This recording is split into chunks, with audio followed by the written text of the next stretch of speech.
Hi மக்கா, எல்லாரும் எப்படி இருக்கீங்க? ரொம்ப ரொம்ப ரொம்ப பிக் தேங்க்ஸ். பார்த்துக்கோங்க, யாருக்கு அப்படின்னு நீங்கள் கேட்பீங்க. வேறு யாருக்கும் இல்லை, எனக்கும் உங்களுக்கும் நான் சேர்த்து தான் வந்து ஷேர் பண்ணுறேன்.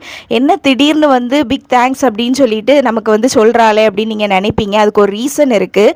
அந்த ரீசனை நான் உங்ககிட்ட ஷேர் பண்ணுறதுக்கு முன்னாடி ஒரு விஷயம் நான் உங்ககிட்ட சொல்லணும் அப்படின்னு நான் நினைக்கிறேன். பார்த்துக்கோங்க, ஃபஸ்ட் டே பார்த்தீங்கன்னா நான் வந்து ஜாபுக்கு கிளம்பிட்டு நான் போயிட்டு எங்கள் சின்னாச்சியை போய் பார்க்க போயிருந்தேன். பார்த்துக்கோங்க, பார்த்துட்டு நான் இப்படி சொல்லியிருந்தேன், நான் இப்படி இன்னைக்கு காலையில் வேலைக்கு கிளம்பிட்டே நான் போயிட்டு வரேன் அப்படின்னு சொல்கிறதுக்கு போயிருந்தேன்.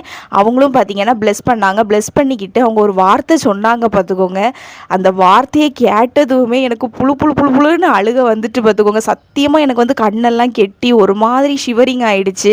அப்படி அவங்க என்ன சொல்லிட்டாங்க அப்படின்னு நீங்கள் நினைப்பீங்க. அவங்க ஒரு வார்த்தை சொன்னாங்க, அது எனக்கு ரொம்ப ரொம்ப ஹிட் ஆகிடுச்சு. என்ன சொன்னாங்க அப்படின்னா, இவ்வளவு நாள் பிள்ளை வந்து வெறும் 4 செவுத்துக்குள்ளே அடைஞ்சி கிடந்துச்சு.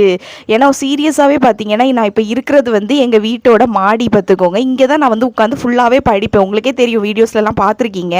இந்த ரூமில் பார்த்தீங்கன்னா எனக்கு வந்து ஃபுல்லாகவே என்னோடய புக்ஸ் இருக்கும். எங்கே நீங்கள் பார்த்தாலும் பார்த்தீங்கன்னா டிஎன்பிஎஸ்சி ரிலேட்டடாக புக்ஸ் இல்லாமல் ஒரு இடம் இருக்காது. எல்லா இடத்துலையும் புக்கு வச்சுருப்பேன். சுற்றி சுற்றி சுற்றி புக்காக தான் இருக்கும். பார்த்துக்கோங்க, அது மட்டும் இல்லை, நிறைய ஸ்டிக்கி நோட்ஸ் ஒட்டி வச்சுருப்பேன். செவரு ஃபுல்லாக ஸ்டிக்கி நோட்ஸ் ஒட்டி வச்சுருப்பேன். அதுவும் இல்லாமல் பார்த்தீங்கன்னா ஒரு பெரிய சார்ட் வந்து ஒட்டி வச்சு அதில் ஃபுல்லாகவே வந்து நிறைய இயர்ஸ், உங்களுக்கு தெரியும் ஹிஸ்ட்ரியை பொறுத்த வரைக்கும் அவ்வளோ இயர்ஸ் இருக்கும். எல்லாத்தையுமே முகல்ஸில் ஆரம்பித்து இண்டஸில் ஆரம்பித்து எல்லா இயர்ஸையுமே பார்த்தீங்கன்னா நான் வந்து ஒன்று விடாமல் நான் வந்து அந்த சார்ட் பேப்பரில் எழுதி வச்சுருக்கேன். எதுக்காக எழுதுனேன் அப்படின்னா, எனக்கு வந்து இயர்ஸ் வந்து மறந்துக்கிட்டே இருக்கும் எவ்வளோ தான் படித்தாலும். ஸோ இப்படி எழுதி படித்தா வந்து மறக்காது அப்படின்னு சொல்லிட்டு யூடியூப்பில் வந்து சொல்லியிருந்தாங்க. ஏன்னா டெய்லி நம்ம அதை பார்க்க பார்க்க நமக்கு வந்து ஞாபகம் வந்துடும் அப்படின்னு சொல்லிட்டு. ஸோ அதுக்காக பார்த்தீங்கன்னா இந்த மாதிரி சார்ட் பேப்பரில் வந்து எல்லா இயர்ஸையும் எழுதி வச்சு அதை டெய்லி காலையில் பார்த்தீங்கன்னா நம்ம கண் முழிக்கிறதே பார்த்தீங்கன்னா அந்த சார்ட் பேப்பரில் தான். பார்த்துக்கோங்க, டெய்லி அதை பார்த்து வந்து ரீகால் பண்ணி இயர்ஸ் எல்லாமே நான் நல்லா படிச்சுக்கிட்டேன். பார்த்துக்கோங்க, அந்த அளவுக்கு நான் வந்து இந்த 4 செவரை தாண்டி பார்த்தீங்கன்னா எங்கேயுமே நான் போகல. டிஎன்பிஎஸ்சி எக்ஸாமுக்காக ஃபுல்லாக வீட்டுக்குள்ளேயே தான் இருப்பேன். ஆக்சுவலாக சொல்ல போனால் ஷைனியக்காவாக இருக்கட்டும், லதாவாக இருக்கட்டும், அவங்களாம் நிறைய வாட்டி என்கிட்ட கேட்டிருக்காங்க. நான் எப்போவாது வந்து மாடியிலேருந்து அதுவுமே வெளியே எட்டி பார்ப்பேன். எட்டி பார்க்கும்போது கேட்பாங்க, நீ வீட்டில் தான் இருக்கியா, ஊரில் தான் இருக்கியா, பார்த்தே ரொம்ப நாள் ஆகுது அப்படின்னு சொல்லிட்டு. அந்த அளவுக்கு நான் அடைஞ்சு கிடந்தேன். பார்த்துக்கோங்க, இது ரூம்குள்ளால. ஏன்னா அவ்வளோ தூரத்துக்கு வந்து, ஏன்னா நமக்கு படிக்கணும் பார்த்தீங்களா, படிச்சுக்கிட்டே இருப்பேன். எந்த நேரமும் எக்ஸாமுக்காக ப்ரிப்பேர் பண்ணிட்டு எதையாவது வந்து படிச்சுட்டே இருப்பேன். ஜிஎஸை பொறுத்த வரைக்கும் உங்களுக்கு தெரியும், படிக்க படிக்க வந்துக்கிட்டே இருக்கும், ஒரு திருப்தியே நமக்கு தராது. ஸோ அதனால் ரிப்பீட்டடாக எல்லாமே நான் வந்து படிச்சுட்டே தான் இருப்பேன். ஒரு இடமும் நகர மாட்டேன். சாப்பிட்றதுக்கு மட்டும்தான் நான் கீழே போவேனே தவிர மற்ற நேரம் எல்லாம் இந்த ரூம்குள்ளே தான் நான் அடைஞ்சு இருந்தேன். பார்த்துக்கோங்க, இவ்வளோ நாளாட்டு.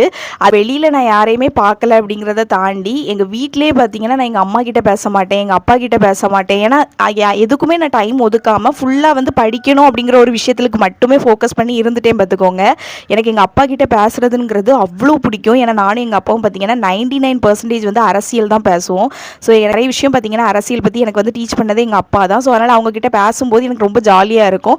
ஸோ எல்லாரையுமே பார்த்தீங்கன்னா படிக்கணும் அப்படிங்கிறதுக்காக அவாய்ட் பண்ணி வச்சுட்டு ஃபுல்லாகவே பார்த்தீங்கன்னா படிச்சுக்கிட்டே தான் இந்த 4 செவத்துக்குள்ளேயே தான் அடைஞ்சு கிடந்தேன். யாருமே எங்கள் தெருவிலே பார்த்தீங்கன்னா என்னை யாருமே பார்த்தது கிடையாது. ஏன்னா அப்படி உள்ளுக்கே இருந்துட்டு இருந்தேன். அதை பார்த்தீங்கன்னா அவங்க வந்து அப்படி சொன்னதுமே எனக்கு ரொம்ப ஹிட் ஆகிடுச்சு. ஏன்னா உங்களுக்கு தெரியும், இந்த எக்ஸாம் எழுதிட்டு நான் டிப்ரெஷனோட பீக்கில் இருந்தேன் அப்படின்னு சொல்லலாம். To the core, depression to the கோர்னு சொல்லலாம். அந்த அளவுக்கு நான் பார்த்தீங்கன்னா ரொம்ப மனசுடைஞ்சு இருந்தது. அந்த நேரத்துலலாம் வந்து எனக்கு ஃபுல்லாகவே இந்த அந்த டைமும் பார்த்தீங்கன்னா ஃபுல்லாக புக்கு தான் நம்மளை சுற்றி சுற்றி இருக்குமா. ஃபுல்லாகவே அழுது புக்ஸை பார்த்து அழுதுகிட்டே இருப்பேன். இவ்வளோ நாள் நான் ஒன்று நம்பினேனே, என் லைஃப் இப்படி ஆகிப்போச்சு. ஏன்னா நெக்ஸ்ட்டு என்ன அப்படிங்கிற ஒரு லைஃப்பில் நெக்ஸ்ட் என்ன அப்படின்னு தெரியாத ஒரு கட்டத்தில் வந்து இந்த எக்ஸாம் என்னை வந்து கொண்டு வந்து நிறுத்திட்டு. பார்த்துக்கோங்க, அதனால வந்து ரொம்ப மனசுடைஞ்சு டிப்ரெஷனுக்கு வந்து கோர் அப்படின்னு சொல்லலாம். அந்த அளவுக்கு நான் இருந்தேன் அந்த டைமில். உங்களுக்கே தெரியும், வீடியோஸில் நான் புலம்புறதுலேயே உங்களுக்கு தெரிஞ்சிருக்கும். அந்த பீரியடில் தான் நான் ஒரு வீடியோ கூட போட்டிருந்தேன். ஐ குவிட் டிஎன்பிஎஸ்சி அப்படின்னு சொல்லிட்டு ஒரு கொஸ்டின் மார்க் வச்ச ஒரு வீடியோ போட்டிருப்பேன். அந்த வீடியோவில் தான் நான் உங்களுக்கு ஷேர் கூட பண்ணியிருந்தேன். நான் வந்து இப்படி ப்ரைவேட் ஜாப் வந்து சர்ச் பண்ண போகிறேன் அப்படின்னு சொல்லிட்டு ஷேர் பண்ணியிருந்தேன். ரொம்ப விரக்தியில் அந்த டைமில் நான் வந்து எப்படி இருந்தேன் அப்படின்னா, டிப்ரெஷன் அப்படிங்கிற வார்த்தையே நானாக தான் ஒரு மாதிரி இருந்தேன். பார்த்துக்கோங்க, அந்த அளவுக்கு ஒரு மன உளைச்சலில் தான் அந்த வீடியோவில் நான் பேசியிருந்தேன். அதில் தான் நான் ஷேர் பண்ணியிருந்தேன், நான் இப்படி வந்து ப்ரைவேட் ஜாப் சர்ச் பண்ண போகிறேன், என் லைஃபே வந்து ஏதோ ஒரு அடுத்து என்னன்னு தெரியாத ஒரு கட்டத்தில் வந்து நான் வந்து நிற்கிற மாதிரி எனக்கு இருக்குது அப்படிங்கிற மாதிரி நான் ஷேர் பண்ணியிருந்தேன். சின்னாச்சி பார்த்தீங்கன்னா பார்த்தீங்கன்னா ஒரு சின்ன ஒரு வார்த்தையாக வந்து ஷேர் பண்ணாங்க என்கிட்ட. இவ்வளோ நாள் பிள்ளை வந்து வீட்டுக்குள்ளேயே 4 செவத்துக்குள்ளேயே அடைஞ்சு இருந்தது, படிக்கணும் படிக்கணும்னு சொல்லிட்டு, இனியாவது நீ 4 பேரை போய் பாரு, நிறைய உனக்கு உன்னோட பெரியவங்கெல்லாம் அங்கே இருப்பாங்க, எல்லாருக்கிட்டையுமே நிறைய விஷயங்கள் கற்றுக்கோ, எல்லாருக்கிட்டையும் சிரிச்சு பேசு, அந்த மாதிரி நிறைய விஷயங்கள் அவங்க சொன்னப்போ எனக்கு ரொம்ப ஹிட் ஆகிடுச்சு.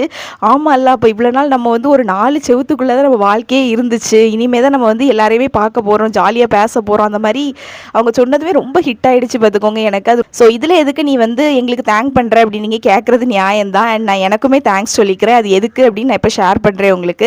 வேறு ஒன்றும் இல்லை பார்த்துக்கோங்க. உங்களுக்கே தெரியும், இந்த டிஎன்பிஎஸ்சி எக்ஸாம்னால 2 உயிரை வந்து நம்ம இழந்திருக்கோம்.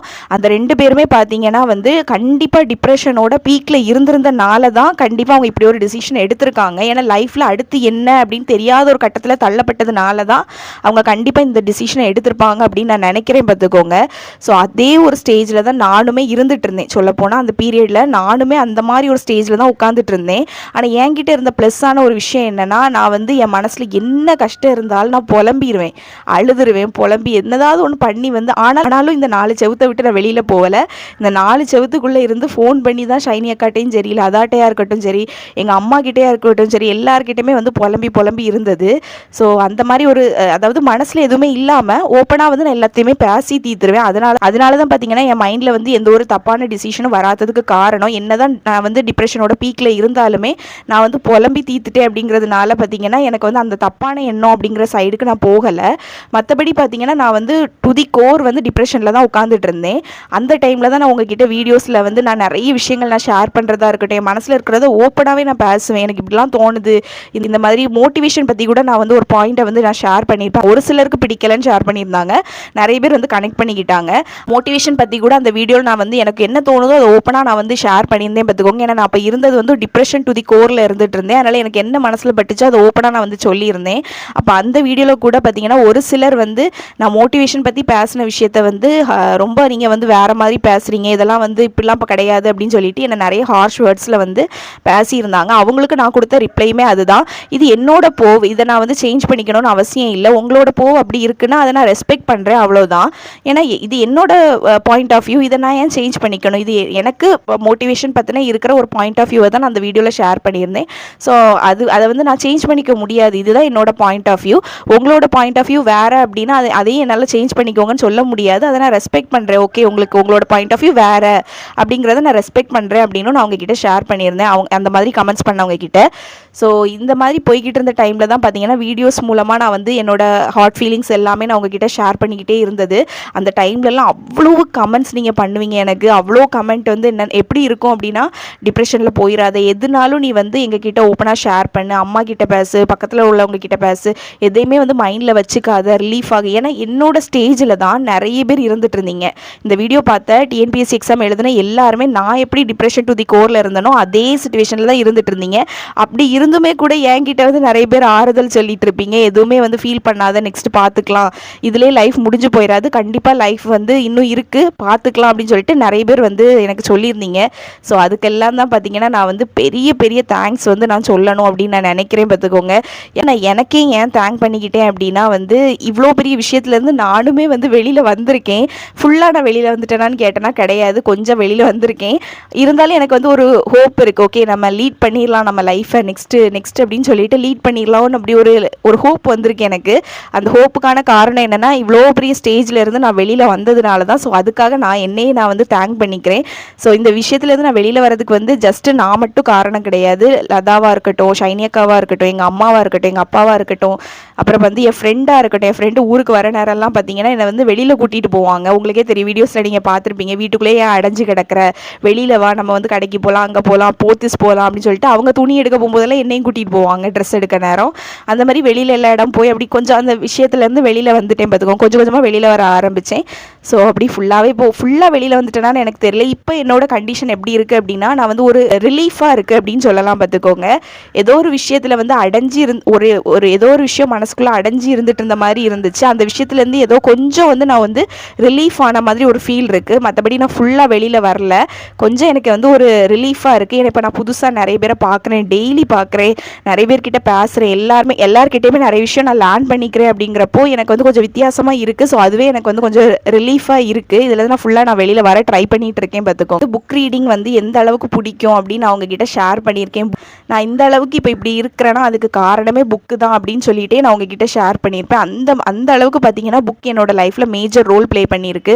அந்த புக்ஸையே பார்த்தீங்கன்னா நான் வந்து அவாய்ட் பண்ணி வச்சுருந்தேன். டிஎன்பிஎஸ்சி எக்ஸாம் படிக்கணும் அப்படிங்கிறதுக்காக வெறும் ஸ்கூல் புக்ஸ்லேயே நான் தேங்கி இருந்துட்டு இருந்தேன். பார்த்துக்கோங்க, வேறு எல்லாத்தையுமே வந்து அவாய்ட் பண்ணிவிட்டு ஃபுல் அண்ட் ஃபுல் படிக்கிறதுல மட்டுமே ஃபோக்கஸ் பண்ணிக்கிட்டு இருந்தேன். ஸோ அதெல்லாம் இப்போ எனக்கு ரியலைஸ் ஆகுது. நமக்கு பிடிச்ச விஷயங்கள் எல்லாத்தையுமே நம்ம ஒதுக்கி வச்சுட்டு இருந்தோம். ஆனால் எனக்கு இப்போ என்ன தோணுது அப்படின்னா, எனக்கு பிடிச்ச விஷயத்தெல்லாம் நான் எதையெல்லாம் நான் வந்து ஒதுக்கி வச்சனோ அந்த விஷயம்லாம் தான் இப்போ வந்து என்னை வந்து வெளியில் கொண்டு வந்துட்டு இருக்கு இந்த டிப்ரெஷனில் இருந்து. ஸோ அதனால் நான் என்ன பிளான் பண்ணியிருக்கேன் அப்படிங்கிறத நெக்ஸ்ட் வீடியோவில் நான் உங்களுக்கு ஷேர் பண்ணுறேன். ஆக்சுவலாக அந்த பிளானுக்கு வந்து உங்களோட ஹெல்ப்பும் எனக்கு தேவைப்படுது. காசோ பணமோலாம் கிடையாது, ஜஸ்ட் கமெண்ட்ஸ் தான் தேவைப்படுது. ஸோ அதை நான் என்னோட நெக்ஸ்ட் வீடியோவில் நான் உங்களுக்கு ஷேர் பண்ணுறேன். இப்போ நான் வந்து வேலைக்கு கிளம்புறேன். பாய்.